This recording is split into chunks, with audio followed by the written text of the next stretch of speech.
अगले दिन मैं अपने पुराने स्थान पर, जब मैं अपने समय में शिष्य था, सोया और मैं सेवाओं में शामिल हुआ। ये सब कुछ मुझे पीछे ले गया। इन पत्थरों में कैसी कैसी याददाश्त बसी हुई थी। सुबह जब मैं थोड़ा हल्का था, मैं लौह पहाड़ी की सबसे ऊंची चोटी पर चढ़ गया और कोटाला पर, शर्क उद्यान पर, लहासा पर और चारों तरफ के बर्फ से ढके हुए पहाड़ों के अंदर दृष्टि गड़ाकर देखने लगा। मैं लंबे समय तक नजर गड़ाए देखता रहा और फिर वापस चिकित्सीय पाठशाला में गया। अपनी विदाई ली और अपना तसंपा का थैला उठाया और तब अपने कंबल के साथ जो रोल किया हुआ था और मेरी अतिरिक्त पोशाक जो मेरे सामान थी, मैं अपने घोड़े पर पुनः सवार हुआ और पहाड़ों से नीचे की तरफ अपना रास्ता लिया। मैं मुड़ा और अपने घोड़े के ऊपर दोबारा सवार हुआ और अज्ञात की ओर चलता गया। मैं पहले की तरह से रात में लामा मठ में ठहरता हुआ चलता चला गया। इस बार मैं दोहरे तरीके से स्वागत करने योग्य अतिथि था, क्योंकि मैं लहासा के उत्सवों के संबंध में प्रथमतः जानकारी देने में योग्य था, क्योंकि मैं एक युग का अंत था। एक दुखी समय हमारे देश के ऊपर आएगा। मुझे काफी खाना और ताजे घोड़े दिए गए थे और कई दिनों की यात्रा के बाद मैं फिर युआन पहुंचा, जहां मेरे आनंद के लिए ड्राइवर बड़ी कार मेरा इंतजार कर रही थी। खबरें छनकर आ चुकी थी कि मैं अपने रास्ते पर था और चुकिंग के बूढ़े मठाध्यक्ष ने विचार पूर्वक इसे मेरे लिए भेज दिया था। वास्तव में मैं प्रसन्न था, क्योंकि मैं काठी के घाव से रगड़ा हुआ और यात्रा से थका और उबा हुआ था। उस अच्छे बड़े वाहन को, जो एक दूसरे विज्ञान का उत्पाद है, जो मुझे तेजी से अपने स्थान ले गया। इसलिए मैं धन्यवाद देता हुआ कार में बैठा कि चूंकि इनके लामा मठ का मठाध्यक्ष मेरा मित्र था और लहासा में मेरे घर में इस कठिन वापसी यात्रा के बाद उसने मेरी सुख सुविधा का इतना ख्याल रखा।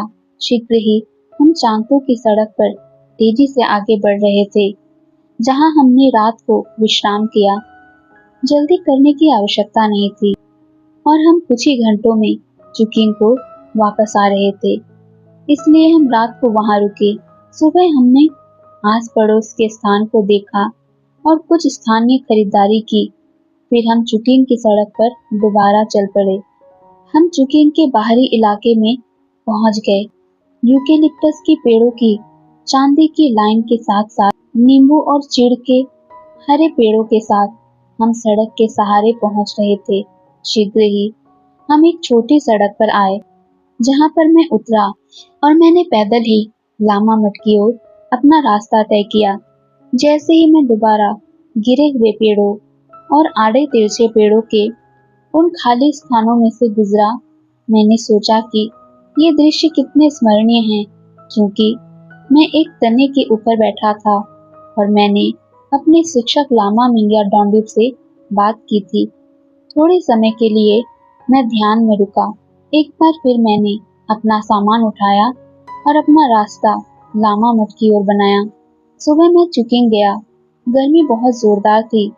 तपती हुई दम घुटू उस असहनीय गर्मी में रिक्शे वाले भी और उन पर सवारियां भी थकी हुई, मुरझाई हुई क्लांत दिखाई दे रही थी। मैं तिब्बत में ताजी हवा से आने वाले ने अपने आप को आधे से ज्यादा मुर्दा समझा, परंतु मुझे लामा के रूप में दूसरों को उदाहरण प्रस्तुत करने के लिए सीधे तने हुए खड़े रहना था। 7 तारों की गली में मैं अपने दोस्त हुआंग के साथ आया, जो खरीदारी में व्यस्त था, और मैंने दोस्त के रूप में उसका अभिवादन किया। हुआंग, मैंने कहा, ये सारे लोग यहाँ क्या कर रहे हैं? क्यों लोब्सांग, उसने उत्तर दिया, लोग संघाई से आ रहे हैं। जापानियों द्वारा उत्पन्न परेशानियां व्यापारियों को अपनी दुकानों को बंद करने के लिए और यहाँ चुकिंग में आने के लिए मजबूर कर रही हैं। मेरे पास आपके लिए एक संदेश है। जनरल फिन ह्यू हिस्यांग आपसे मिलना चाहते हैं। उन्होंने मुझे ये संदेश आपको देने को कहा था। तब हम वापस लामा मठ में गए। 1 या 2 घंटे बाद हमने मंदिर की ओर अपना मुंह किया, जिसके पड़ोस में जनरल का अपना घर था। वहां मैं उससे मिला। उसने मुझे जापानियों के बारे में और उन परेशानियों के बारे में जो संघाई में पैदा कर रहे थे बहुत कुछ बताया। उसने मुझे बताया कि कैसे अंतर्राष्ट्रीय बसाहट ने यहाँ पर ठगों की, बदमाशों की, जो वास्तव में व्यवस्था बनाने के लिए प्रयत्न नहीं कर रहे थे, अपनी पुलिस में भर्ती की है। उसने कहा, रंपा, युद्ध आने वाला है, युद्ध आ रहा है। जितने हम पा सकते हैं, हमें सभी डॉक्टर चाहिए, और ऐसे डॉक्टर भी जो पायलट भी हो और ऐसे डॉक्टर भी जो पायलट भी हों। उसने मुझे चीनी फौज में कमीशन का प्रस्ताव किया और ये समझ दी कि मैं जितना चाहूँ उतना उड़ सकता हूँ। जनरल एक अच्छा आदमी था, 6 फीट से भी अधिक लंबा, चौड़े कंधे वाला और एक बड़े सिर वाला। वह कई अभियानों में सम्मिलित रहा था और उसने सोचा था कि जापानी परेशानी के रहने तक अब सैनिक के रूप में उनके दिन समाप्त हो गए हैं। वह एक कवि भी था और वह चंद्रमा को देखने के लिए मंदिर के समीप रहता था। मैं उसे पसंद करता था। वह एक होशियार आदमी था जिसके साथ मैं चल सकता था। इसलिए उसने मुझे एक विशेष घटना को, जिसे जापानियों ने चीन के ऊपर आक्रमण करने का बहाना प्राप्त करने के लिए अंजाम दिया था, स्पष्टतः बताया। कुछ जापानी भिक्षु दुर्घटनावश मारे गए थे और जापानी अधिकारियों ने मांग की कि संघाई के मेयर को उन्हें जापानी सामान का बहिष्कार करने से रोकना चाहिए, राष्ट्रीय बचाव से अपने को तोड़ लेना चाहिए और बहिष्कार के नेताओं को गिरफ्तार करना और उन मारे गए भिक्षुओं की क्षतिपूर्ति के लिए गारंटी मिलनी चाहिए। मेयर ने शांति को बहाल रखने के लिए और जापानी फौजों के बढ़ते हुए जमाव को देखते हुए 28 जनवरी 1932 ये आखिरी बात स्वीकार कर ली।